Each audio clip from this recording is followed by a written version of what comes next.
दोस्तों मेरे नए ब्लॉग में आपका स्वागत है। मैं डूंगरपुर जिले का छोटा सा ब्लॉगर शैलेश परमार। તમે જોઈ શકો फाइनली आ कार्यक्रम काम चालू है टाइल्स वालों जोई શકો अंत तक बने रहो हमारे ब्लॉग में।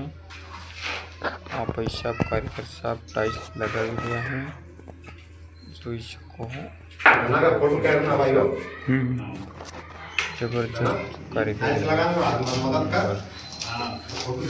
कोई फाइनली लगा हमारा कोई बाजू में बैठा है रमेश्वर भाई भी मुँह लगा तैयार था कि आभार कहते लगा वही मीमे टाइस ने बस फाइनली माथे माल काढ़ी नाख्यो। તમે જોઈ શકો माल काढ़ी कापी पूरी नाखी हमने।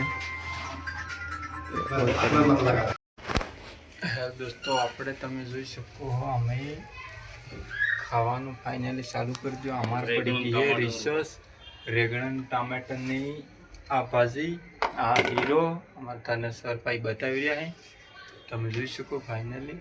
પછી અમે અમારા દેશી રોટી આપણે વાળાની પેટી એટલી મોટી મોટી 100 વજનની આપણે દેશી રોટી જોઈ શકો। પછી फाइनली ખાવાને चालू करो एवा करे तो मैं जो बाय टाटा अगला ब्लॉग में फिर मिलेंगे।